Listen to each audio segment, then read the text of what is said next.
ఆషాఢం శ్రావణం కార్తీక మాసంలా జనాలు వంటలకి పోతుంటారు. ఏడాదిలో ఒక్కనాడు ఊరు నీడ్చి ప్రకృతిలా వండుక తిని చల్లటి గాలి వీడ్చుకునేటందుకు కాంక్రీట్ జంగల నిడిచిపెడుతుంటారు. పిక్నిక్ల పేర్ల మీద ఒక్కనాడు వనాలల్లా జోర్దార్గా ఎంజాయ్ చేస్తుంటారు. ఇప్పుడు అంటే చల్లగున్నది కాబట్టి ఏం కాదు గాని గీ ఎర్రటి ఎండల్లా గీ ఊరోళ్ళు వంటలకి పోయిండ్రు. మరి ఎందుకో ఏందో అరుచుకుందాం పాండ్రోలా. అయ్యో పాపం, అక్కలకు పెద్ద గోసే వచ్చింది కదా. ఎర్రటి ఎండల గ్యాస్ పొయ్యిల మీద వండుక తినుడే తిప్పాలంటే ఎర్రటి ఎండల ఊరవతల ఇంకింత కష్టపెడుతున్నారు కదా అక్కలను. ఇక సంటి పిల్లలు ఉన్నోళ్ళదైతే చిన్న కష్టం కాదు పోన్రి. ఉక్క వస్తంటే గాలి ఊపలేక అక్కలకు చేతులు నొచ్చినాయి. ఓ దిక్కు అక్కలు తిప్పలు పడుతుంటే ఇంకో దిక్కు మొగన్నలు కళ్ళు క్యాన్లకు క్యాన్లే గుంజుతున్నారు. ఎర్రమందు సీసాలను పీడ్చి అవతల వారేసిండ్రు. సుక్కా ముక్కా పెట్టుకొని జోర్దార్గా ఎంజాయ్ చేస్తున్నారు. మరి గీ ఎర్రటి ఎండల్లా పిక్నిక్ ఎందుకు వచ్చిండ్రో గీ కాక చెప్తాడట. ఇందా ముండుండ్రి.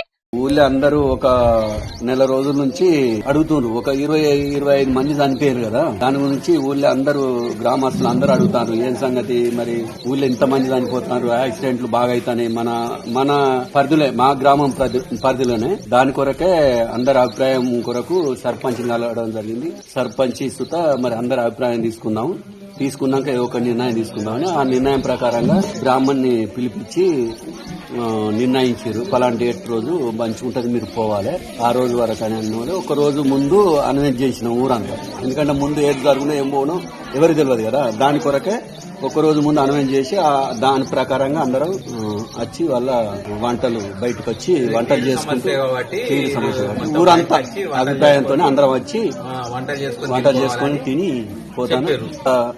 ఒక గ్లాస్ తెల్లగల్లు తాగి బుక్క అన్నం తిని పోవాల్సిందిగా కోరుతున్నాం. కరీంనగర్ జిల్లా జమ్మికుంట మండలం గండ్రపల్లెల 3 నెలలకెంచి ఇప్పటిదాకా 28 మంది జీవించిండట. ఒకలి దినవారం కాకముందే ఇంకొకరు జీవిడిస్తున్నారట. అట్లనే ఊర్ల బగ్గ టక్కర్లైతున్నాయట. చాలా మందికి దెబ్బలు గట్టినే దాకినాయట. ఇక ఇదంతా ఎట్లనో ఉన్నదని ఊరి పెద్దలు బగ్గా ఆలోచన చేసిండ్రు.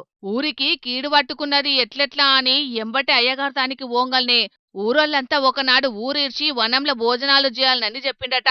సూర్యోదయం అయ్యే కంటే ముంగట్నే ఊరిర్చి సూర్యాస్తమయం అయినాక ఊర్లో అడుగు పెట్టాలి. నడుమ ఎవ్వలు ఊరి ముఖం చూడొద్దంటే పక్కాగా ఫాలో అయ్యిండ్రు గండ్రపల్లె జనం. మబ్బుల్నే ఊరిర్చి పిల్ల జెల్ల ముసలి ముత్కలను పట్టుకొని ఊరవతల వాగొడ్డుకు పోయిండ్రు. నీసు కౌసు వండుకొని సుక్కేసి ప్రకృతి ఒడిల సేద తీరిండ్రు. ఊరల్లంతా ఒకటే పారి ఖాళీ చేసేటాలకు లాక్డౌన్ పెట్టినట్టే అయ్యింది. కొట్లాటలైనప్పుడు కర్ఫ్యూ పెడితే ఎట్లుంటదో అట్లా స్టడీస్ అప్పుడు లేకుంటాయింది. ఇసొంటి నమ్మొద్దు. రాకెట్లతోటి మొగుల మీద వంటలండుక తింటున్న కంప్యూటర్ జమానాలా కీడు వంటకాలేందని ఆచారాలను నమ్మనోళ్ళు అంటున్నారు. పబ్లిక్ కు కనువిప్పు కల్పియాలనని సర్కారోళ్లను బాగానే డిమాండ్లు చేస్తున్నారు. కానీ కీడు వంటలకు పోయినరన్న ముచ్చటనైతే దొంగ చెవులు అల్లవడలేదు. నయమైంది తీన్రి. లేకుంటనా కుక్కకు బొక్క దొరికినంత సంబరమయ్యేది. ఎవలూ లేరని ఊర్నంతా ఊడ్చుకోబోతుండొచ్చు.